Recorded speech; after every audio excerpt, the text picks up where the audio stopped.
Hi Spring fans, welcome to another installment of Spring Tips. I know, I can hear you grousing already. What does configuration even mean in this context? It's such a loaded word, especially in the context of Spring applications. I get it, you're all configured out. But in this case, when I say configuration, I'm not talking about the wiring of your objects in your application graph. Instead, I'm talking about 12-factor style configuration. That is, configuration that's specific to a particular environment. The 12-factor manifesto dates back to the, late aughts, early 2010s. It was created by Heroku as a set of principles that guide the creation of services that are intended to be deployed in a cloud environment where things might go up and down, they might get moved around from one node to another, etc. 12-factor style configuration is one principle in that manifesto. It espouses the idea that you should make configuration that's specific to a particular environment specific. That is to say, I should be able to take the same binary, promote it from one environment to another or from one node to another and not have to recompile it. I can provide the configuration specific to that particular environment or that deployment or that whatever outside of the binary, externally, right? Not controversial. We've even done a whole treatment on this kind of configuration before. We looked at all the different ways that Spring Boot supports configuration, and we even talked about the possibility of refreshable configuration. But we didn't really double click on one particular opportunity, and that is the Spring Cloud Config Monitor. It's the idea that you can have configuration that lives outside of your application and be refreshed live in situ without restarting the application and without having to call the actuator refresh endpoint. It's really, really powerful. And so, my friends, we're going to take a brief look at that. We're going to review some fundamentals and then look at how that Spring Cloud Config Monitor takes us all the way to completely automatic, hands-free configuration refreshes. All you got to do is change a file in a Git repository, and ta-da, your application will reflect the updated configuration change. Let's dive right into it. All right, let's get into it. First, we're going to build a config server. We'll go to the Spring Initializer. We're going to use the Spring Boot actuator, the config server dependency. We're going to use the reactive web support. We're going to use the Spring Cloud bus. And we're going to use, and that's it. So let's go ahead and choose that. We'll hit Java 17, of course. We'll hit generate and open this up in the IDE.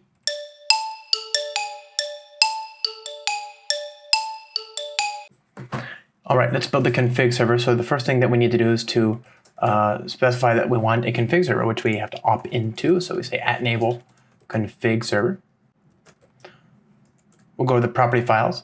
We have to specify a few things. First, we want this to run on port 8888. So let's go to the pom.xml. We need to change the build here because usually we get just Spring Cloud bus, but what we actually want is Spring Cloud starter bus AMQP, which is the RabbitMQ implementation for the bus. To re-implement that, reload that. This requires a RabbitMQ, so we're going to go back to our script. We'll go to desktop, Spring Cloud Monitor, bin, bus, and I'm going to run this script. This script just starts up a Docker image. So we'll have that to create a Docker image for RabbitMQ in the background. It'll run a container for us. Okay, it's up and running. Now it's up and running. And we can consume it as usual. So this is the basic arrangement here. Let's return to our configuration. We want this to manage a Git URI. So Git server, Git URI, and the URI will be github.com, Cloud Native Java with K's live lessons configuration config. So it's a simple Git repository with but one property file called client.properties, and it has one key called cnj.message with one value, Hodor, which is like from Game of Thrones. There's a small bug in Spring Cloud 2020, but we can disable it by using this property, Spring Cloud config enabled equals false. This is, again, very temporary. You may not need this, right? So just check that when you're running this that you have that version or not. We're going to be using the Spring Boot actuator, so we're going to expose everything as well. We are going to be using Spring Cloud to talk to a config repository, a Git repository. In Git, on my local machine, the default branch is main. And on GitHub, the default branch these days is main. But that wasn't always the case. It was very common a year ago or so to use master. So Spring Cloud still has that as the default. So I need to specify, I need to tell Spring Cloud Config Server to default to main. All right, that's all the configuration we need for this. Let's run it and see that it works. Okay, localhost 8888, and it's called client. Client is the name of the property file, and the profile is default. So that's the profile that gets loaded if nothing else gets loaded, right? It's a special, quasi profile. All right, so we've got a config server. Now we need a client to talk to it. So let's turn to that next. So we'll go back to the initializer. We're going to build a new service called config client. Config client, we're going to use the bus again. We're going to use the actuator support as well. We use Java 17 because why wouldn't we? And I think that will do it. Do I need anything else? I don't think I do. We'll open this up in the IDE.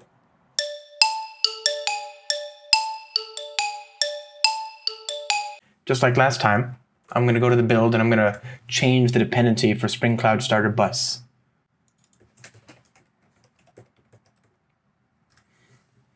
All right. Hit Maven, hit reload.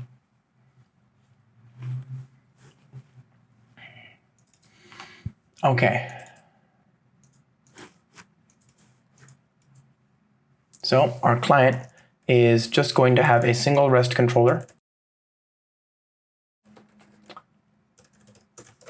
Value REST controller. And we're going to need a pointer to the Spring Framework environment abstraction to do our work. So we'll inject that into the constructor.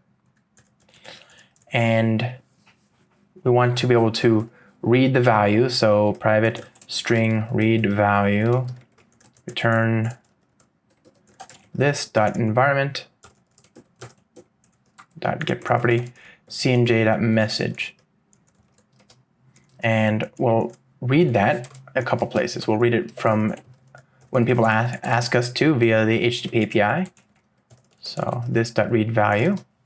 And also on an event or on certain events. So we'll say event listener, public, I want this to be public void on event read value. So system out new value, this.read value.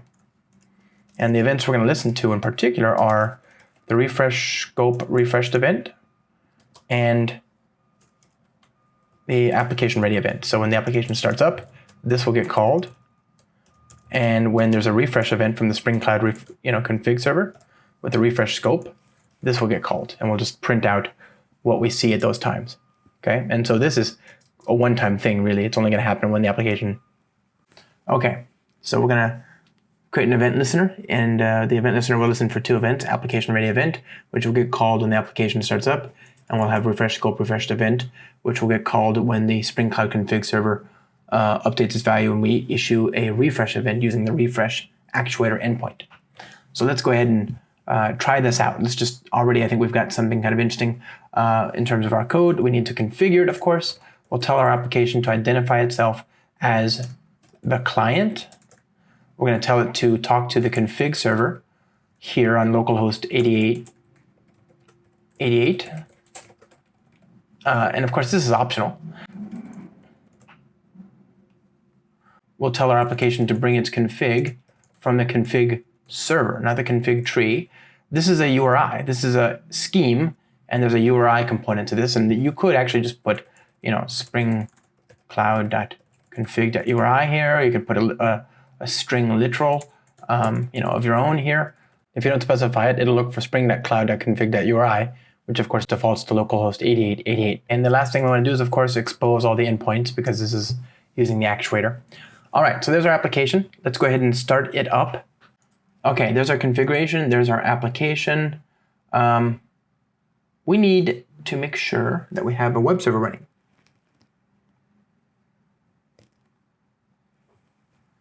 So we'll install Spring Boot Starter Webflux, which I neglected to add back at the Spring Initializer. No big deal. It's easy enough to fix. And now we'll restart.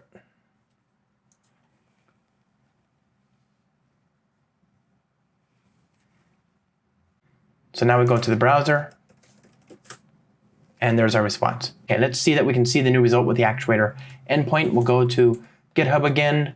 We'll go to the configuration repository. We'll modify this property file, change this to be salut.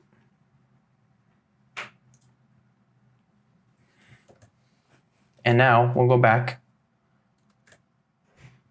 and issue a curl to the actuator endpoint on the config client. So localhost 8080/actuator/refresh. And let's just confirm before we do that. We'll go over here. This still says Hodor, even though we've changed the file on the config server. We can use the actuator refresh endpoint to force it. We can use the actuator endpoint to force a refresh. Oh wait, you know what? We need a content type, so we'll do content -type application JSON. Now we go. Okay, now we go to the browser, and there's the new value. Okay, so you saw that before. This is not new, but you understand the mechanism there, right? We've also got the Spring Cloud bus in play. So the interesting thing here is that we can go here, change this file again to hola, hit commit, and now we can use the bus to trigger a refresh from any node that's connected to the bus. So instead of using the config client, although we could, right? We could use a config client. We can also use the config server or any other client. We can actually have 5 clients all connected to the same bus, right? It's all topic. And we do this by using the bus refresh actuator endpoint. So if I refresh that and then go back to here, it says hola. All right. Now we have a config client and a config server. We've used the actuator refresh event and the actuator bus refresh event to trigger a change on either the node in which we want the refresh to happen or on any node connected to the Spring Cloud bus. But wouldn't it be nice if something could just call that endpoint for us? That is to say, why do we need to trigger the refresh in the first place? Why couldn't it just be smart enough to do it on its own whenever something changes in the Git repository?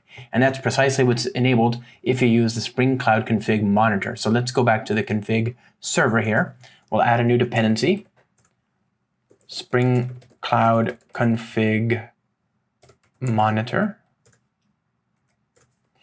And that's the build. And in the configuration, we have 2 different possibilities here. So let's start with the local file system use case, okay? I'm going to point it to a file, local, file system prefix here. That file :// needs to be there, by the way. Very important.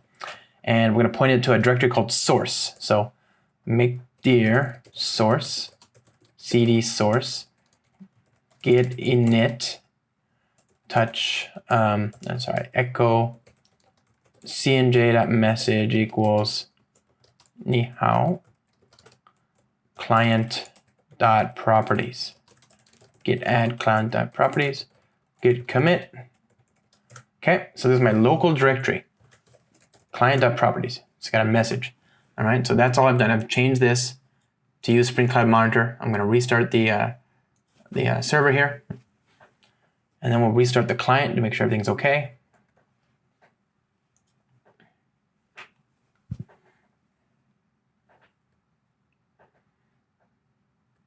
Okay, so now if we go to the client, it's as expected. It's showing the value that's been reflected in the file there. Let's update this.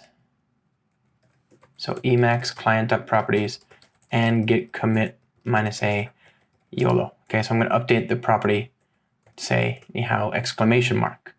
Okay, so now if I give it a second,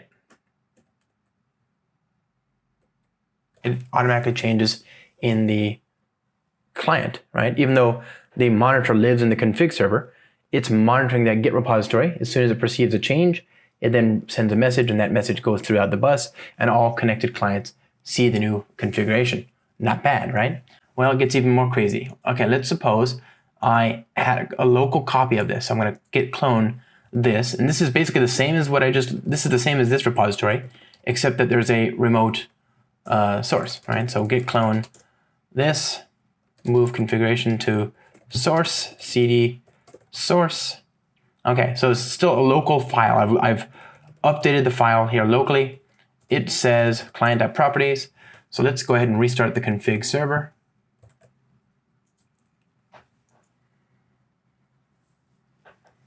Okay. If I go back to my config client, let's restart that.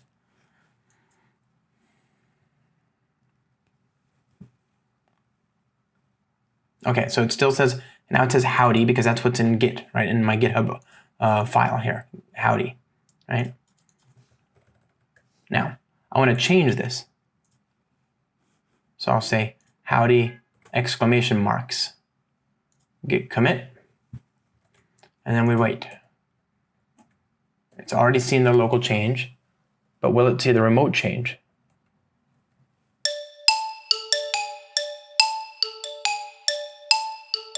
So clearly the answer is no, it does not see the remote change. So what we need to do is to somehow give this application an awareness of what's happening on GitHub. I mean, obviously, if we were to go to our directory here and do a git pull, and then just wait a second or two, now it'll show up here on the endpoint, right? Because we've changed the file on the local machine. There you go. But our service has no way of knowing whether something has changed on GitHub itself. We need GitHub and GitLab and all these different source code repositories to tell us when something has changed. Thankfully, that's very easy. So I've got in the source code for this project, Spring Cloud Config Monitor, I've actually defined a GitHub Actions pipeline that deploys my application to Kubernetes, right? Just so that it's public. However you want to get it, you could use Azure Spring Cloud. That's probably a lot easier, right? I just did a quick deployment to a Kubernetes cluster that I happen to have running, just so that I could have a public endpoint, right? And so then I went to my Git repository for this configuration. I went to settings, I went to webhooks, I clicked on add in this case, but I'll show you what I had already. I have this thing deployed to this IP :8888/monitor. That's the endpoint created by the Spring Cloud Config Monitor. I told it to accept a application JSON file. You can also specify a secret, but I don't, it's just a demo, I don't care. And I want to push an event, right? So whenever there's a push event on this repository, it'll automatically send an event to my running instance, right? So I can say I want just to push, send me everything, whatever. So I'm saying, let me know. And Spring Cloud Config Monitor knows to look for a webhook, right? It knows what kind of payload should be expected there as well. So let's go ahead and try this out. I've got this all deployed. Let's talk to these instances and see what they're doing. So first I need to find out the service for the client. So on my local machine, I have a kubectl installed. I've aliased k to kubectl. I'll say k get service. Services, of course, are the thing that expose via load balancer my downstream pods or deployments. So I've got an external IP for both my client and my server. So I'm going to go to the client here on port 8080/value, and it says howdy. And indeed, if I go to my local one, it says howdy, right? The webhook is pointed to the config server. Let's change the config value in the config repository to reflect this new change. Okay, so the config client says howdy. Let's go ahead and change the Git repository to reflect the new value. So we'll go to client.properties, and I'll make a change here to have howdy webhooks, right? Exclamation mark. Hit commit, and instantly I get a webhook from GitHub, and then I can see the config server has been updated and the client now reflects that. So this is the nice thing about Spring Cloud Monitor. It works correctly if you're doing a local file system and you're just doing file system watcher. It also works correctly if you're doing webhooks and it knows about a handful of different source code repository services, right? Like GitHub and GitLab. I think the Spring Cloud Config Monitor is a really ingenious piece of kit. It does something very useful and it does it very well and very elegantly. And you can of course go a far side further than what we've done here. It's even overridable. You can actually plug in different handlers for the webhooks if you don't see the one that if you don't see the source code repository type that you want to use supported out of the box, you can add your own.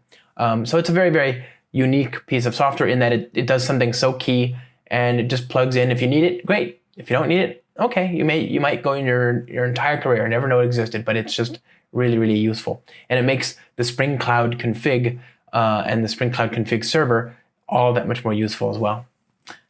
As always, thanks for watching, and we'll see you next time.